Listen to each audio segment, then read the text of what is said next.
नमस्कार दोस्तों, टाइटल और थंबनेल देख के आप सभी को अंदाजा लग गया होगा। आज के वीडियो लेक्चर के अंदर हम लोग चर्चा करने वाले हैं आपके बीकॉम प्रोग्राम और ऑनर्स के सेमेस्टर 3 के सब्जेक्ट्स को लेकर के। देखिए, रिसेंटली दिल्ली यूनिवर्सिटी के अंदर आपके सेमेस्टर 2 के एग्जामिनेशन कंप्लीट हो चुके हैं। फाइनली आप सभी ने अपनी सेमेस्टर 3 की प्रिपरेशन को स्टार्ट कर दिया होगा और जैसे ही एक स्टूडेंट नए सेमेस्टर के अंदर एंटर होता है तो जो सबसे पहला सवाल उसके दिलो दिमाग और जहन के अंदर आता है वो रहता है, सर हमारे सब्जेक्ट्स कौन कौन से रहेंगे, सिलेबस क्या रहेगा, कौन कौन सा स्टडी मटेरियल हमको फॉलो करना है, क्या कुछ ऐसे सब्जेक्ट है जो इजी रहेंगे, कुछ ऐसे सब्जेक्ट है जो हार्ड रहेंगे, कुछ ऐसे सब्जेक्ट है जहां पे आपको थ्योरेटिकल पोर्शन ज्यादा देखने को मिलता है, कुछ ऐसे सब्जेक्ट रहते हैं जहां पर आपको प्रैक्टिकल पोर्शन ज्यादा देखने को मिलता है। इन शॉर्ट में अगर आप सभी का भी आपके सब्जेक्ट सिलेबस या स्टडी मटेरियल को लेकर के कोई भी सवाल है तो आज का ये वीडियो लेक्चर आप सभी के लिए one stop solution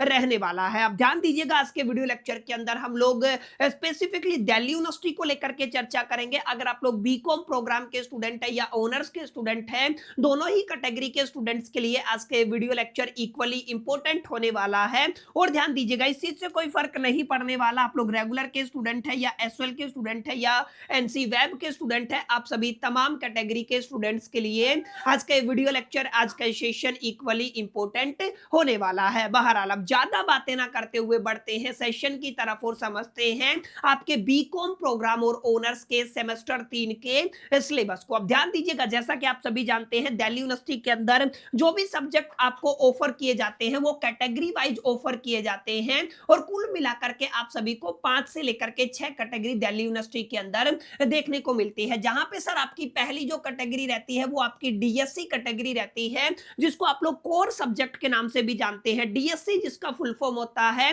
discipline specific core subject. यहां पर जो भी सब्जेक्ट आपको ऑफर किए जाते हैं ना, वो आपके एक तरीके से कंपलसरी सब्जेक्ट होते हैं। आपका कॉलेज कोई भी हो, आप लोग प्रोग्राम के स्टूडेंट हो, ऑनर्स के स्टूडेंट हो, रेगुलर एसएल एनसी वेब, यहां पे आपको कोई चॉइस देखने को नहीं मिलता है, बल्कि आप लोग मोटा मोटा ये कह सकते हैं कि ये सब्जेक्ट आपको हर एक स्टूडेंट के लिए सेम देखने को मिलने वाले हैं। अब दूसरी जो कैटेगरी रहती है माय डियर फ्रेंड्स, वो आपकी डीएससी कैटेगरी की रहती है। डीएससी जिसका फुल फॉर्म होता है डिसिप्लिन स्पेसिफिक इलेक्टिव सब्जेक्ट। यहां पर आपको एक सब्जेक्ट देखने को मिलता है, लेकिन यहां पे खास बात क्या है, आपको मल्टीपल लिस्ट देखने को मिलती है, मल्टीपल चॉइस देखने को मिलती है, जहां पर आप लोग एक पर्टिकुलर सब्जेक्ट का चुनाव कर सकते हैं। इसके बाद एक सब्जेक्ट आपका जेनरिक इलेक्टिव का रहता है, एक सब्जेक्ट आपका एबिलिटी इनहांसमेंट कोर्सेज का रहता है, एक सब्जेक्ट आपका स्किल इनहांसमेंट कोर्सेज का रहता है और एक सब्जेक्ट आपका वैल्यू एडिशन कोर्सेज का रहता है। कुल मिलाकर के जैसा कि आप सभी जानते हैं दिल्ली यूनिवर्सिटी के अंदर कोई भी सब सेमेस्टर आप लोग उठा करके देख लीजिएगा,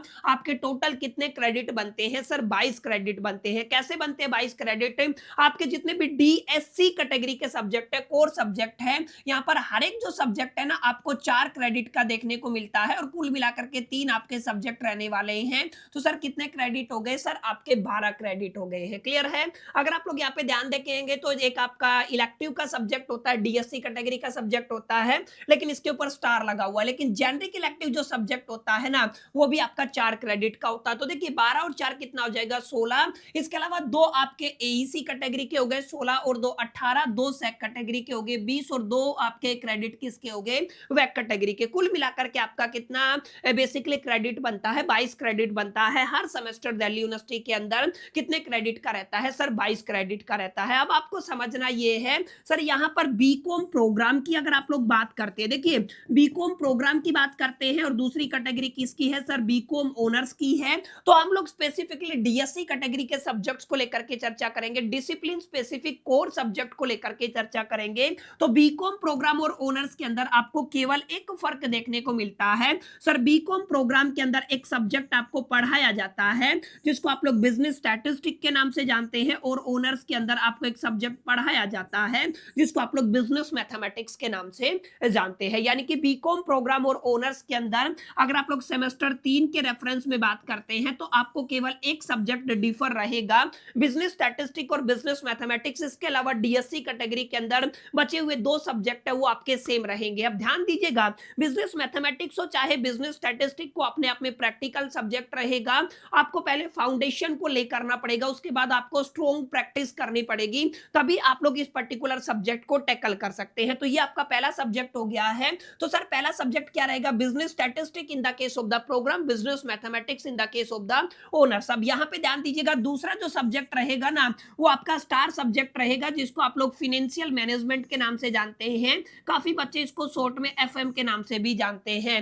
financial management is a combination of the practical as well as the theoretical concept. माने यहाँ पर आपको कुछ थ्योरेटिकल पोर्शन भी स्टडी करना है, कुछ प्रैक्टिकल न्यूमेरिकल्स भी प्रैक्टिस करने हैं, और दोनों के कॉम्बिनेशन से आपको आपका फाइनल एग्जामिनेशन 90 मार्क्स का जो पेपर है आपको देखने को मिलेगा। और one of the difficult subject आता है। अगर आप लोग ये सोच रहे हैं लास्ट एंड पर जाकर के एक महीना मेहनत करके हम इस सब्जेक्ट को पास कर लेंगे, तो डेफिनेटली यकीन मानिए आप लोग अपनी ईआर का इंतजाम खुद कर रहे हैं। सेम आप लोग बिजनेस स्टैटिस्टिक और बिजनेस मैथमेटिक्स की बात कीजिए, अगर आप लोगों ने इनिशियल लेवल से पढ़ना स्टार्ट नहीं किया तो इसका मैं श्योरिटी आपको दे सकता हूं, डेफिनेटली ईआर आने की प्रोबेबिलिटी और पॉसिबिलिटी बहुत ज्यादा आपकी इस सेमेस्टर के अंदर बढ़ने वाली है। और क्योंकि दो दो सब्जेक्ट प्रैक्टिकल रहेंगे तो इनको बैलेंस कर पाना अपने आप में एक बड़ा डिफिकल्ट टास्क रहेगा, चाहे आप लोग रेगुलर के स्टूडेंट हो, एसवाल के स्टूडेंट हो या एनसी वेब के स्टूडेंट हो। तीसरा जो आपका सब्जेक्ट रहेगा वो आपका दोनों कैटेगरी के अंदर सेम रहेगा, इसको मैं पीओएम के नाम से लिखता हूं,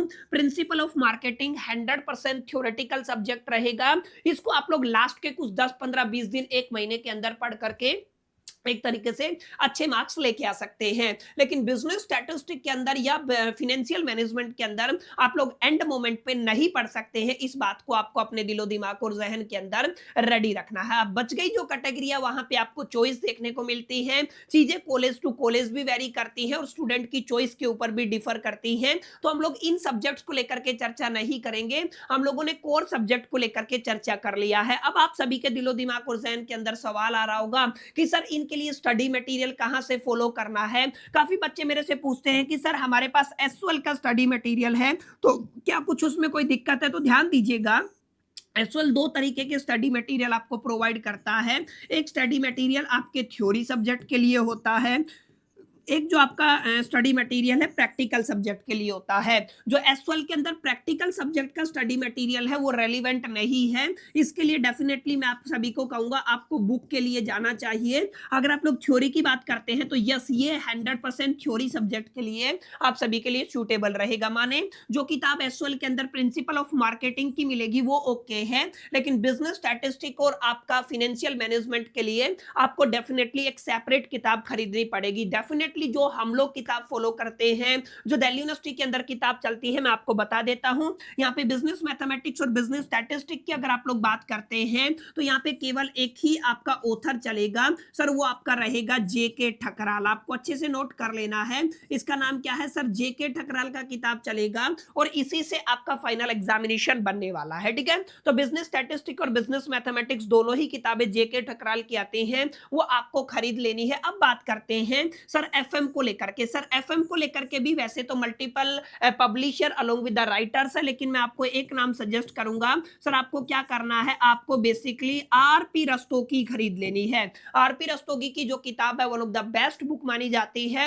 और आरपी रस्तोगी एक ऐसा स्टडी मटेरियल जिसके अंदर से आपका कंप्लीट पेपर, फाइनल पेपर जो है डिजाइन होता है। तो कुल मिलाकर के आप लोग यहाँ पे आरपी रस्तोगी की किताब खरीद सकते हैं। प्रिंसिपल ऑफ मार्केटिंग के लिए आप लोग एसवाल का स्टडी मटेरियल यूज कर सकते हैं, या मैक्सिमम आप लोग यहां पर शिवदास का जो 10 ईयर आता है उससे भी काम चला सकते हैं। 10 ईयर से आपका काम बन जाएगा। तो यहां पे इतने एफर्ट आपको करने की जरूरत नहीं है। एफर्ट कहां पे लगेंगे sir, business statistic, business mathematics जो अल्टरनेट में चलता है प्रोग्राम और ओनर्स के अंदर, और दूसरा क्या रहेगा सर, फाइनेंशियल मैनेजमेंट। ये कुछ ऐसे सब्जेक्ट हैं जिनको आपको इनिशियल लेवल से तैयारी करना है। अब आपको ध्यान देना है माय डियर फ्रेंड्स, यहां पर मैं आपको क्लियरली बता देता हूं, फ्यू डेज के अंदर, विद इन द 10 डेज में आप सभी के लिए 100% फ्री क्रैश कोर्स लेके आने वाला हूं आपके फाइनेंशियल मैनेजमेंट के लिए, बिजनेस मैथमेटिक्स के लिए और बिजनेस स्टैटिस्टिक के लिए, जहां पर आपको जेके ठकराल की एक एक न्यूमेरिकल, एक एक एग्जांपल, एक एक एक्सरसाइज क्वेश्चन आपको बोर्ड पे सोल्व कराया जाएगा। लेकिन यहां पे एक लूप होल रहने वाला है।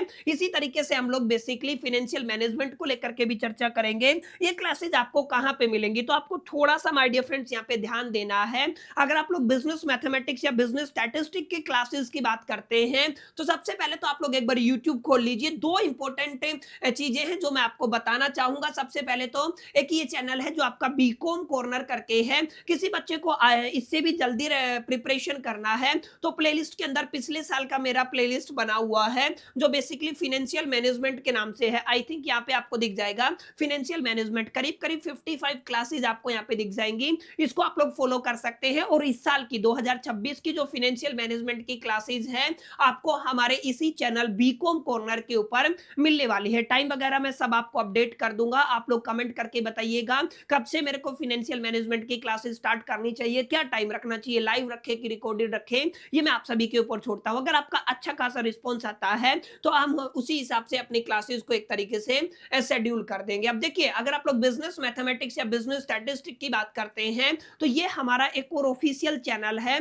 जिसके ऊपर किसी रीजन की वजह से मेरे को पीछे का कंटेंट हटाना पड़ा था और कुछ यूट्यूब की पॉलिसीज की वजह से मैं इस पे काम नहीं कर पा रहा था।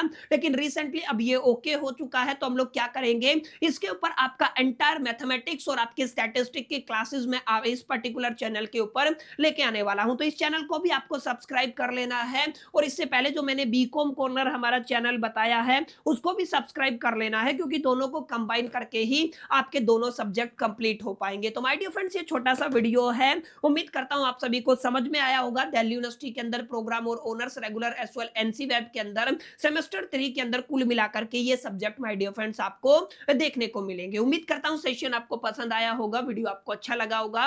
वीडियो अच्छा लगा तो इस वीडियो को लाइक जरूर कर दीजिएगा, दोस्तों के साथ शेयर करना मत भूलिएगा। पहली दफे चैनल पे आए हैं तो सब्सक्राइब करके बेल आइकन को जरूर प्रेस कर दीजिएगा। इस वीडियो के अंदर इतना ही, मिलते हैं नेक्स्ट वीडियो के अंदर। जब तक के लिए मैं तो so all the best, keep learning.